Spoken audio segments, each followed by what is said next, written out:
کافی اس topic کے اوپر already تقریر ہو گئی ہے جو سیکیورٹی کا ہمارا ایشو ہے، اور اس کے اوپر آپ نے دیکھا ہے کہ جب ہماری حکومت 2013 میں مسلم لیگ نون کی آئی تو اس وقت سیکیورٹی کے حالات پاکستان کے بہت زیادہ خراب تھے۔ میں نے ایک فگر چیک کی آنے سے پہلے، تو اپریل 2013 میں پاکستان میں تقریباً کوئی 17 حملے ہوتے ہیں، بام بلاسٹ ہوتے ہیں، جن میں میجورٹی جو ہے وہ خودکش حملہ آوروں کی تھی۔ تو ان حالات کے اندر پاکستان مسلم لیگ نون کی حکومت آتی ہے، اور کراچی کے حالات بھی آپ کے سامنے تھے کہ کس طرح کے تھے اس وقت، اور ان تمام چیزوں کو اکنامک چیلنجز بھی تھے۔ ان تمام چیزوں کے ہونے کے باوجود ایک ٹیم جو ہے، ایک پورا کا پورا ایک اسٹریٹجی بنائی جاتی ہے، اور اس کے تحت جو ہے وہ کراچی کے معاملے کو بھی ٹیکل کیا جاتا ہے، اور پاکستان کے تمام یہ جو سیکیورٹی کے ایشوز تھے ان کو بھی ہینڈل کیا جاتا ہے۔ اور پھر آپ دیکھیں، میں نے چیک کیا کہ جب ہماری حکومت گئی تو اگست کے مہینے کے اندر ایک بھی دھماکہ نہیں ہوا۔ تو کچھ اس طرح ٹیررسٹ انسیڈنٹ ہوئے لیکن دھماکہ کوئی نہیں ہوا، 2018 کی بات کر رہا ہوں۔ تو یہ جو ہے ساری کی سارا جو کام تھا، یہ بہت سارے لوگوں کی بہت زیادہ محنت تھی۔ یہ ایسے نہیں ہوا تھا کہ ٹی وی پہ آگے کسی نے تقریر کر دی، کبھی کسی نے کہا وہ پیشن گوئی کر دی، کبھی کچھ کر دیا۔ یہ کام بڑی محنت کے کام ہوتے ہیں، یہ ورنہ ادروائز یہ خود بخود کام کرتا ہوتا بھی نہیں ہے۔ لیکن ہم یہ دیکھ رہے ہیں کہ جیسے ملک کے اندر معاشی حالات خراب ہو گئے، ملک کا جو سوشل فیبرک تھا وہ تباہ و برباد ہو گیا، ہماری روایات کے خلاف بدتمیزی اور بد اخلاقی سیاست کے اندر بہت زیادہ آ گئی۔ اسی طرح اب جو سیکیورٹی کے معاملے ہم سیدھے کر کے گئے تھے،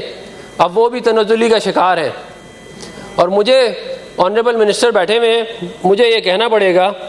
کہ جب آنریبل منسٹر صاحب ریلوے کے منسٹر تھے تو آئے دن ریلوے کے ایکسیڈنٹ ہوتے تھے۔ اب آنریبل منسٹر صاحب جو ہیں وہ داخلہ کے بن گئے، تو اب جو ہے آئے دن بم دھماکے ہونے شروع ہو گئے۔ تو یہ میرا خیال ہے کہ شیخ صاحب اگر تھوڑا فوکس گیٹ نمبر 4 سے ہٹا دیں، اور جو خوشامدی کارروائی ہے اس سے اگر یہ اپنا فوکس ہٹائیں اور تھوڑا سیکیورٹی کے حالات کو سیدھا کرنے کے اوپر اگر لگائیں، تو شاید یہ حالات اتنے زیادہ خراب بھی نہ ہوں جتنے کہ آلریڈی ہو چکے ہیں۔ جی ٹھیک۔ اور مجھے بڑا افسوس ہوتا ہے جناب، یہ کام national action plan, Zarb Azb, اس سے پہلے جتنے آپریشن ہوئے اس میں بڑی لوگوں کی شہادتیں ہوئیں، بڑا قوم کا پیسہ اور وقت لگا، اس کے بعد ہم ادھر پہنچے۔ اب اگر وہی دوبارہ سے ہم ڈکلائن کی طرف جا رہے ہیں تو یہ چیزیں خراب کرنا بڑا آسان کام ہے، لیکن ان کو سیدھا کرنا جو ہے یہ اس کے لیے بڑی محنت جو ہے وہ چاہیے ہوتی ہے۔ اور میرا یہ خیال ہے کہ پرائم منسٹر صاحب کو بھی چاہیے کہ وہ اس چیز سے کہ مطلب کہ اپوزیشن کو جو ہے وہ ملائن کرنے سے، اپوزیشن کو دیوار سے لگانے کے علاوہ اگر اپنے جو ایکچوئل کام ہے، گڈ گورننس کا کام ہو گیا، سیکیورٹی کا کام ہو گیا، اس پہ اگر وہ تھوڑی سی اپنی جو ہے وہ فوکس کریں تو وہ بھی بہت بہتر ہوگا۔ ورنہ میں آپ کو یہ ابھی بتا رہا ہوں کہ یہ دوبارہ سے وہ جو حالات ہم نے پہلے دیکھے ہیں، اور اس قوم کے ہماری قوم نے دیکھے ہیں کہ روزانہ بچے جو ہیں وہ اسکولوں میں شہید ہوئے، جو ہے لوگ بازار جاتے تھے تو بم دھماکے ہوتے تھے، وہی والا ماحول دوبارہ سے آ جائے گا۔ اور میں یہ بھی کہوں گا کہ یہ میں کس کے نام لکھوں جو علم گزر رہے ہیں،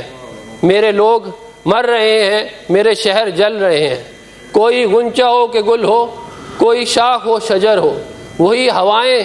گلستاں ہیں کہ سبھی بکھر رہے ہیں، وہی